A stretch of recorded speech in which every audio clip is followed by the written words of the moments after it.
Hey there, and welcome back to Mama Drama and Trauma. I'm your host, Jenny Kimmel, and I'm so glad you're here. If you've been following along, you know the past few months have been heavy. There's been pain, anger, healing, and a lot of truth. But this month, June 2024, felt different. It wasn't loud or chaotic. It wasn't full of breakthroughs or breakdowns. It was quiet, almost too quiet. It was that strange space you reach when the storm finally passes, when you've cried all the tears, fought every fight you can fight, and suddenly there's nothing left but silence, when everything was still, maybe for the first time since my whole world fell apart. But stillness doesn't always feel peaceful. Sometimes it feels like numbness. Sometimes it feels like confusion, like your body has stopped shaking, but your mind still hasn't caught up. That's what June was for me, the month of letting go. For the first time in months, my world was still. And in that stillness, I started to see things more clearly. Not because everything was fixed, but because I was finally too tired to pretend it wasn't broken. June wasn't about chaos or closure. It was about acceptance. It was the month I stopped trying to understand what went wrong and started focusing on what I could control. Me. It was the month I finally let go, when I finally began to find myself again, quietly, in the calm after the chaos. And maybe for the first time in a long time, I was starting to see who I really was under all the hurt. So take a breath with me as we step into this new chapter together. The quiet one, the honest one, the one that finally started to feel like freedom. This is episode 17, the month I finally let go, showing up when he didn't. The calm after the chaos. It had been nearly a year since I discovered the affair, and by that point, the worst of the chaos had passed. The months before were loud, full of emotional noise, panic, pain, anger, sleepless nights, crying in the car, forcing myself to get through the day, and then suddenly, there was silence, the kind of silence that almost echoes, the kind that makes you aware of your own breathing, the kind that makes you realize the only sound you hear anymore are your own thoughts. For the first time in months, there weren't constant texts or phone calls that left me shaking. There weren't arguments or attempts to explain things that couldn't be explained. There weren't those gut punch moments of seeing his name pop up and not knowing which version of him was on the other end of the message. There was just quiet. And I remember thinking, is this what peace feels like? Or is this just what's left after you've run out of energy to keep fighting? Because that's what it felt like, not peace, not closure, just emptiness. Every morning I'd wake up, and for the first few seconds, everything felt normal. Then reality would settle in like a slow fog. I'd roll over, see the empty side of the bed, and think, oh right, it's just me. There was a time when that realization broke me all over again, when the absence hit like a physical ache. But by June, that pain had dulled into something quieter. It wasn't sharp anymore. It was just heavy. I wasn't crying every day. I wasn't replaying every conversation in my head, but I also wasn't happy. It was this strange in-between, this numb, quiet middle ground where nothing really hurt, but nothing really felt good either. It's like when a storm finally passes and everything is calm, but the ground is still soaked, the air still thick, and you can still smell the rain. That's what June felt like. The world was no longer spinning, but I was still standing in the wreckage. There were moments when I'd catch myself doing something completely ordinary, folding laundry, cooking dinner, answering emails, and realize I hadn't thought about him for a few hours. And then the guilt would hit. That confusing guilt that says, wait, am I moving on? Am I supposed to feel okay right now? Because when you've lived in pain for so long, peace feels unfamiliar. You almost don't trust it. You start waiting for the next crash, the next wave, the next text that's going to send you spiraling again. Except this time, it never came. He wasn't checking in. He wasn't pretending to care. He wasn't sending empty apologies. He was just gone, living his new life while I was here, quietly piecing mine back together. And for the first time in a long time, I didn't try to stop him. I didn't chase. I didn't explain. I didn't beg him to see me. I just let it be. It wasn't empowerment at first. It was just fatigue. I was too tired to care, too tired to keep feeding a story that had already ended. But what I didn't realize then was that this was actually the beginning of healing. The slow, quiet kind that doesn't feel like healing at all. I remember one afternoon in early June. It was a warm, sunny day, and I was sitting outside on the back porch with my coffee. The trees were full, the birds were loud, everything looked so alive. And yet, I felt completely disconnected from all of it. It's a weird feeling being surrounded by life while you still feel half asleep inside your own body. The world kept moving, but I hadn't caught up yet. I remember staring out at the yard and thinking, how did this become my life? Not in a self-pitying way, more like disbelief. Like I was watching my own story from the outside, trying to understand how a woman who gave so much, tried so hard, loved so deeply, ended up sitting alone on a back porch trying to remember what it even felt like to laugh. But even in that numbness, something had shifted. For the first time, I didn't feel the need to fix it. I didn't rush to fill the silence. I didn't reach for my phone or try to distract myself. I just sat in it. Because maybe the stillness wasn't punishment, maybe it was an invitation to finally meet myself again. June was the month I started to realize that letting go doesn't happen all at once. It's not this big dramatic moment where you wake up and suddenly feel free. It's a slow process of unlearning the need to respond, unlearning the habit of checking for closure that's never coming, unlearning the version of love that requires you to lose yourself. And I was just starting to learn what peace could look like. It didn't look like joy yet. It looked like stillness. It didn't sound like laughter yet. It sounded like quiet mornings and unanswered texts that didn't bother me anymore.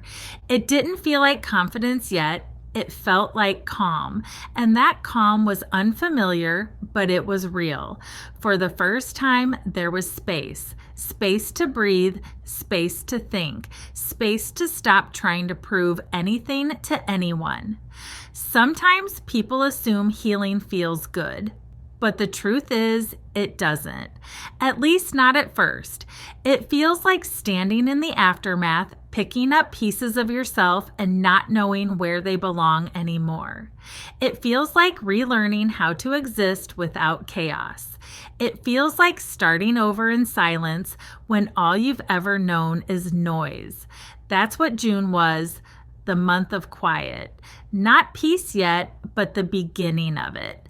I was finally starting to let go, not because I didn't care anymore, but because I finally realized I couldn't carry it anymore. And that realization, that quiet surrender, would set the tone for everything that came next. the celebration of life showing up when he didn't. There was one weekend in June that stands out vividly in my memory. It was my husband's brother's father-in-law's celebration of life, the father of my husband's sister-in-law. He had passed away in May after battling cancer, and instead of a somber, heavy funeral, my husband's brother, sister-in-law, and her family planned something beautiful, a true celebration. It was held at an Elks Lodge, one of those warm, welcoming community spaces where everyone knows someone. The room was filled with people who loved him. There was food, laughter, music, pictures all around, snapshots of a life well lived. People were hugging, sharing stories, crying, but also smiling through their tears. It was love and loss wrapped into one bittersweet day. And I remember thinking, this is what showing up for family looks like. You show up even when it's hard, even when it's uncomfortable, even when it's complicated. That's what I've always believed in. That's what I've always tried to teach my boys. But that weekend, it wasn't my weekend with them. It was his, and I remember asking if he was going and realizing he wasn't planning to. And I couldn't wrap my head around it. His dad and stepmom came in from out of town. His other brother was there, his sister-in-law, his mom and stepdad, everyone who mattered most to that side of the family, and he was right here in town and still chose not to go.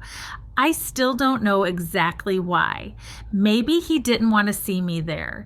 Maybe he didn't want to face anyone. Maybe he just didn't care anymore. But even now, I can't understand that choice because to me, family is everything. Even when things are messy or complicated, especially then, that's when you show up the most. I knew his brother was deeply hurt that he wasn't planning to show up. So I told the boys they needed to come to my house that Sunday. That was the day of the celebration, and I told them what time to be here.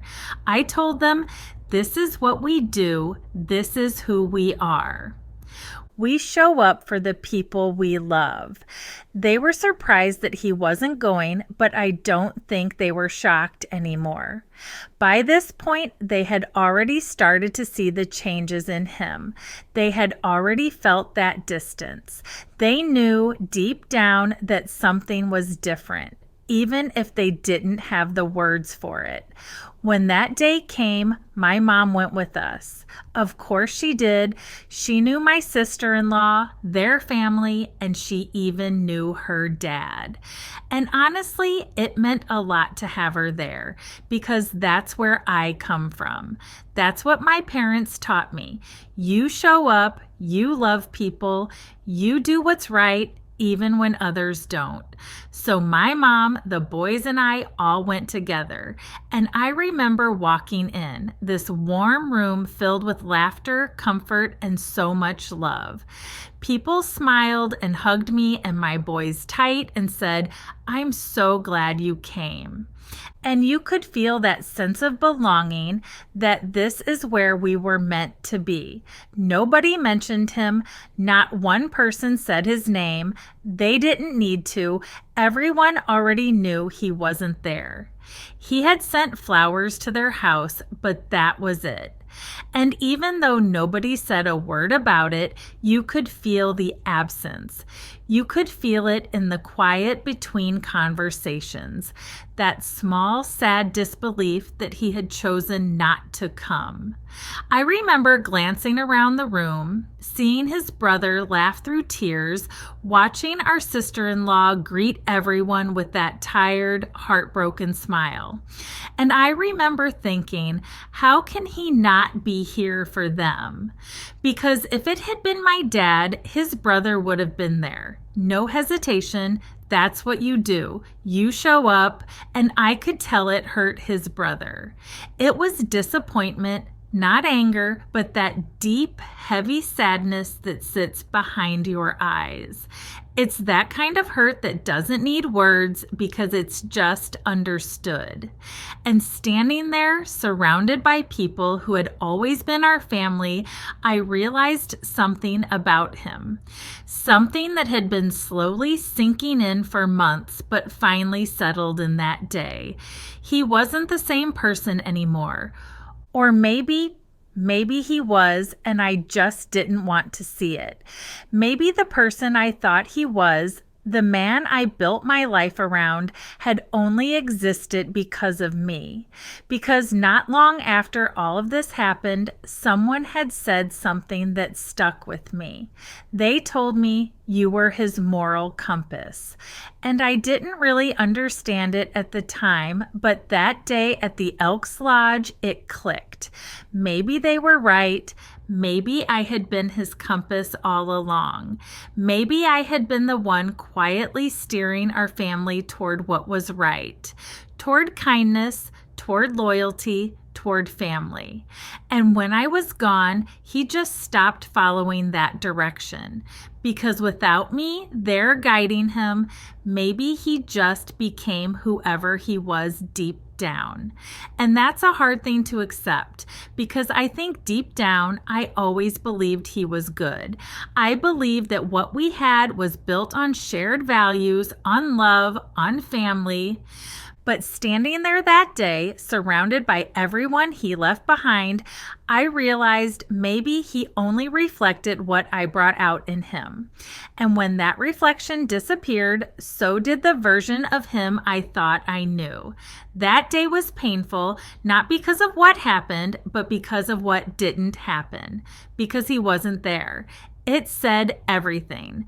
Without a single word, without a single confrontation, that absence spoke volumes. He chose distance. I chose presence. He chose avoidance. I chose love. He sent flowers. I showed up. And that's the difference between who we had become. I wasn't there for appearances or obligation. I was there because that's what love does. It shows up even when it's hard, even when it's uncomfortable. I went because that's who I am. That's who I want my kids to be. People who don't make excuses for doing what's right. When we left that night, I remember walking out with my mom, the boys trailing behind us, the sun just starting to go down. The air was warm, heavy with the smell of summer and barbecue and that bittersweet mix of grief and gratitude. And I remember thinking, this says everything I need to know. He can say whatever he wants, he can spin it however he needs to, but actions speak louder than any words. And his actions told me exactly where I stood in his life. I didn't feel angry anymore. I didn't even feel shocked. I just felt done, because that's the moment I realized I didn't need him to be the man I thought he was. I could still live out the values I believed in. I could still raise our boys to show up even when others don't. That day, walking to the car, I felt something I hadn't felt in months. Clarity. Painful, quiet, freeing clarity. I didn't need to chase his version of love anymore because I was finally standing in mine. Business partners in parenting. By June, that's what we had become. Business partners in parenting, not a husband and wife, not teammates, not friends, just two people managing logistics, co-owning responsibilities, and trading information like coworkers who don't really like each other but still have to keep the company running. After 22 years of marriage, that's all we were. And when I say that out loud, it still stings. There was no emotion behind our messages anymore. No warmth, no humor, no shared history peeking through in between the lines. Just facts, just tasks, just schedules. The texts between us were cold and mechanical. What time are you picking them up? Did you get the check? Can you let me know if Carson has a game this weekend? It was like running a business where the product was our kids, and the only communication we had left revolved around drop-offs, pickups, bills, and obligations. And I remember reading those texts sometimes and thinking, how did we get here? How do two people who built an entire life together, who raised 3 boys, bought a house, shared holidays, made promises, end up talking like strangers passing information in an office hallway? The tone between us wasn't even angry anymore. That might have been easier, honestly, because anger still means there's emotion left to feel. But this was worse. This was emptiness. It was polite but cold, short but distant, transactional, not personal. And that kind of detachment hurts in a way most people don't talk about because it's not dramatic, it's quiet. It's just this slow realization that you've become invisible to someone who used to see every part of you. There was a time when I'd get a text from him and my heart would race, either from excitement or dread. But now it didn't even make me feel anything. I'd see his name pop up and it was just another notification to handle. And I think that's when I knew whatever we had was truly gone. Not just the marriage, but the connection, the comfort, the friendship, the spark, the knowing. He was just a man I used to love, sending me updates about our kids like an accountant filing reports. It's such a strange thing to have shared a life with someone for over 2 decades and suddenly realize you're communicating with them like you're splitting the cost of utilities with a roommate you don't trust. That's what June felt like. Cold, distant, professional. And the saddest part is I think I was starting to get used to it. One day he texted something that just hit me wrong. It wasn't cruel. It wasn't even big. It was about money. Something about what I should or shouldn't be spending, what was or wasn't fair. And for some reason, that day I'd had enough. I texted back, when it comes to money, maybe I want to spend $500 to $1,000 a week like you and your girlfriend do. So maybe you shouldn't worry about what I plan to do with my money when we're divorced. It's really none of your business. I wasn't angry when I wrote it. I was clear. And that clarity, that quiet confidence felt new. Because for so long, I'd tiptoed around what I wanted to say. I'd filtered my emotions to avoid conflict or guilt or judgment, but not anymore. That day, I didn't apologize for my truth. I didn't water it down to make it easier for him to read. I just said it. And that's when I realized letting go doesn't always look like peace and grace and calm. Sometimes it looks like standing your ground in the middle of a text thread and thinking, I'm not explaining myself to you anymore. I don't think people realize how painful that transition is. When someone you used to call your best friend becomes someone you only talk to about insurance forms, custody schedules, and who's buying the next round of groceries. It's not the fighting that breaks you. It's the silence. It's the detachment. It's realizing that the person who used to be your everything now treats you like a task on their to-do list. There's this quote I read once that said, sometimes it's not the heartbreak that hurts most. It's the indifference. And that's exactly what it felt like. His indifference was louder than any words he could have said. He didn't fight for the marriage. He didn't fight for communication. He didn't even fight to fix things between him and the boys. He just drifted away. Slowly, quietly, like he couldn't even be bothered to turn around and look back. And I think that's the kind of pain that lingers the longest. Because when someone stops caring, it's not something you can fight against. There's no closure to find in apathy. There were moments when I'd read back through old texts from before everything fell apart just to remind myself that it used to be different. I'd see messages about our plans, our life, the kids' milestones, funny little exchanges, and then scroll up to June 2024, where the messages had turned to stone. 2 decades of laughter and love replaced by sterile, emotionless words. I'd look at my phone and think, how does something that once held so much life now feel completely dead? And I think that's what made it hurt the most, the fact that it wasn't explosive anymore. It was just gone. No goodbye, no closure, no explanation, just this slow fading into a version of us that felt like strangers doing business together. When people say divorce is like a death, I get it now. It's not just the loss of the relationship. It's the loss of the person, the friendship, the daily connection, the home. You grieve not only what was, but also everything that won't ever be again. And even when you know it's for the best, it still hurts to realize you can't go back, not even to the good parts. June was the month I stopped expecting him to care.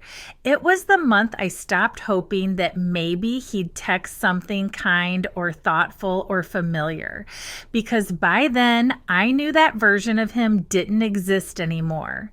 And even though that realization was heartbreaking, it was also freeing.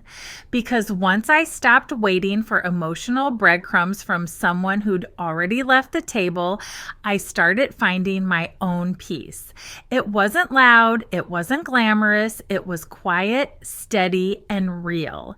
That was the month I finally accepted that what we had, 22 years of shared life, had turned into a business contract with emotions we never signed for. And while that truth was sad, it was also the beginning of my freedom. The moment that finally hit me. It wasn't one big dramatic breakdown. It wasn't the kind of moment that would make a movie scene. There were no tears streaming down in slow motion, no loud sobbing, no yelling into the universe. It was just quiet. It was an ordinary afternoon. The house was still, the air heavy with that kind of silence that feels too loud. The boys were gone. The dog was asleep. There was no music, no noise, no movement, just me and the weight of everything I'd been pretending I was strong enough to carry. And that's when it hit me. Not like a sudden shock, but like a slow wave, the kind that creeps up your body until you realize you're already underwater. All the strength I'd been holding onto for months, the strength to get up every morning, to keep working, to parent, to pretend I was okay, it suddenly felt like too much. Because I had been holding it all together for everyone else, for my kids, for my family, for appearances, even for him at times when I shouldn't have. And I think deep down, I was terrified to admit that I was tired. Not the kind of tired that sleep can fix, the kind that sits in your bones, the kind that comes from surviving on adrenaline for too long, the kind that comes from heartbreak that never really gets to rest. I remember sitting on the couch, the same couch where we'd once watched movies, laughed, argued, shared meals, lived life, and it felt so empty. It wasn't just the space next to me that was empty, it was the air, the energy, the memory. I stared at the wall for a long time. No tears, no words, just this heavy quiet. And I thought, is this it? Is this what's left? For months, I'd been so focused on the chaos, the betrayal, the logistics, the hurt, that I hadn't really faced the emptiness that came after. It's strange how pain can feel almost easier than peace, because at least when you're in pain, you know what you're feeling. But when it's quiet, when the noise finally fades, that's when you have to sit in the truth that it's over. And that's what that moment was, the realization that it was really, truly over. Not just the marriage, but the version of me that had spent years holding everything together. I think there's this part of healing nobody really talks about, the grief that comes after the grief. When the chaos is gone, when people stop checking in, when the drama fades, and you're just left with yourself. That's where I was in June. The world around me was calm. My phone wasn't lighting up with arguments or tears or apologies, but inside I was still tangled up in everything I had lost. It wasn't even about missing him anymore. It was about missing us, or maybe missing the version of me that existed when I still believed in us. Because when a marriage ends, it's not just the other person who disappears, it's the version of yourself that you built around them. The parts of you that only existed in that shared world. The way you laughed, the way you made decisions together, the small daily routines that built a life.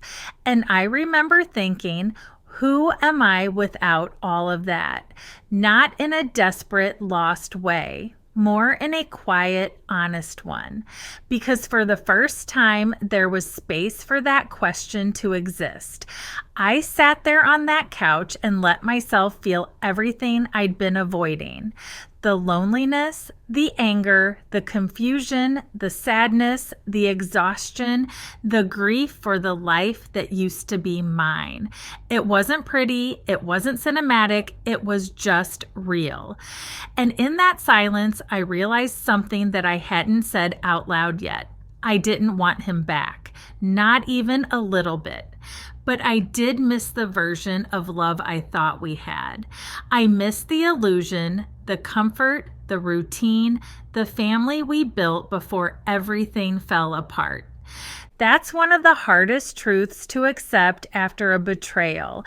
You're not just grieving the person, you're grieving the dream. And in that moment, I let myself grieve it.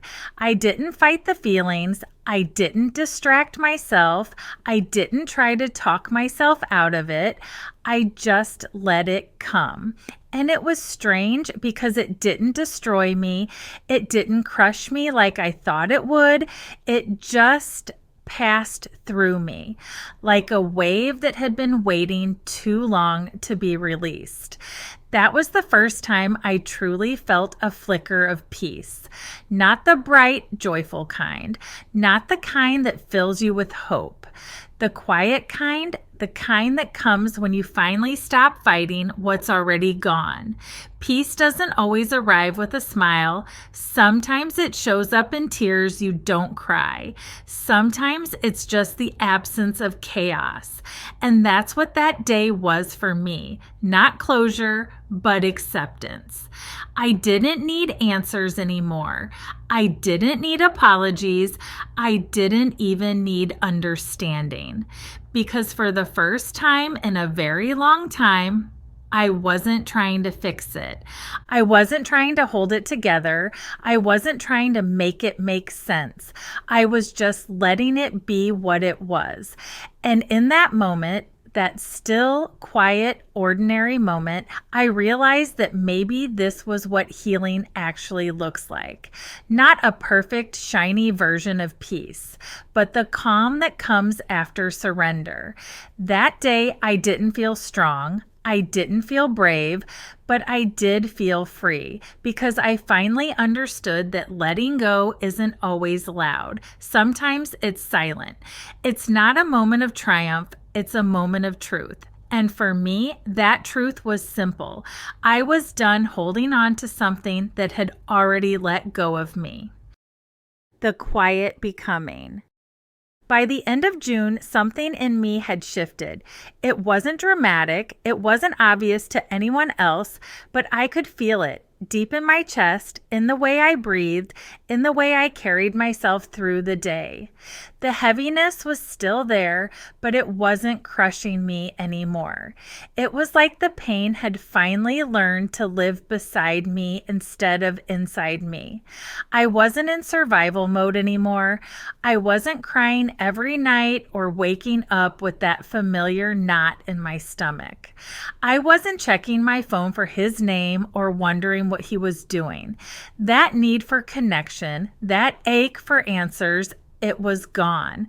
And even though that realization should have hurt, it didn't. It just felt quiet. That's how peace starts, I think. It doesn't come all at once, and it doesn't show up with fireworks. It starts quietly, in the moments you don't even notice. Like when you realize you made it through a whole day without thinking about them. Or when you hear a song that used to wreck you, and this time, it doesn't. That's where I was in June. The pain was still there, but it didn't own me anymore. I started breathing differently, moving differently, thinking differently. Not because everything was better, but because I was better. There was this new calm in me, this quiet strength that I didn't recognize at first. I had been through the kind of heartbreak that changes you on a cellular level, the kind that strips you bare and forces you to rebuild from nothing. And somewhere in the middle of all that silence, I had started rebuilding without even realizing it. I started journaling again. Not the heavy, desperate kind of writing I used to do in the beginning, but little reflections, pieces of gratitude, reminders that not everything was falling apart. I started noticing small things again. The sound of the birds in the morning, the way the sun came through the trees, the quiet moments with my boys that made me smile without trying. Life was still complicated, but there were glimmers of peace between the chaos, moments that whispered, "You're getting there." June taught me something I never really understood before, that peace isn't loud. It's not fireworks and breakthroughs. It's steady. It's showing up for your life again. It's doing the dishes without crying. It's laughing at something your kid says and realizing it's genuine this time. It's breathing without bracing for what's next. And that's where I was, learning to live again quietly. Letting go didn't happen in one big cinematic moment. It happened in the small ones, in showing up when he didn't, in teaching my boys what love really looks like, in saying no without guilt, and in realizing I didn't have to carry everyone else's pain anymore. I stopped needing closure. I stopped needing to explain myself. I stopped trying to understand people who didn't want to be understood. I started focusing on the things that were mine, my peace, my truth, my kids, my healing. There was one night at the very end of June. It was late and the house was dark. The boys were asleep, the TV was off, and I was sitting in my living room just still. And I remember looking around and thinking, it's just me now. But this time, it didn't feel sad. It felt strong, because being alone didn't mean I was broken. It meant I was finally free. I had spent years trying to hold together a version of love that was already slipping through my fingers. And in doing that, I had lost sight of who I was. But sitting there in the quiet, surrounded by the echoes of a life that used to be mine, I realized I had found her again. She was tired, she was bruised, but she was still here, still standing, still loving, still believing in good things even after the worst. June was the month of quiet becoming, the month I stopped trying to survive and started to live again, even if it was just one deep breath at a time. The month I realized that peace doesn't always feel peaceful at first. Sometimes it feels like emptiness. Sometimes it feels like surrender. But it's peace all the same, because it's the space where something new can finally begin. And for me, that something new was me. Not the version that was trying to fix everyone else, not the version that was pretending to be okay, but the real me, the one who was finally learning to stand in her truth, even if her voice shook. The one who could finally look at the wreckage and say, I made it through. The one who was finally ready to stop surviving and start becoming. If you're in that quiet space right now, the one where everything feels still, where the noise has finally faded and you don't quite know who you are yet, I want you to know you're not alone. Healing isn't linear. It's not neat or predictable. It's messy and slow, and most of the time, painfully quiet. But that quiet doesn't mean nothing's happening. It means you're becoming. You're shifting. You're growing roots in peace instead of chaos. So take this week to breathe. Go for a walk, write something down, light a candle, and sit in the stillness, even if it feels uncomfortable, because that stillness, that's where your healing lives. And if this episode spoke to you, share it with another mom, another friend, another woman who might be sitting in her own quiet storm. Because sometimes hearing someone else's story is the first step to believing you can rewrite your own. You can also follow Momma Drama and Trauma on Instagram and TikTok at Momma Drama and Trauma for daily reminders, reflections, and real moments from this journey. And don't forget to subscribe on Spotify or YouTube so you never miss an episode. Thank you for spending this time with me today, for listening, for feeling, for showing up. And as always, you are strong, you are worthy, and your story matters. Until next time, take care of you.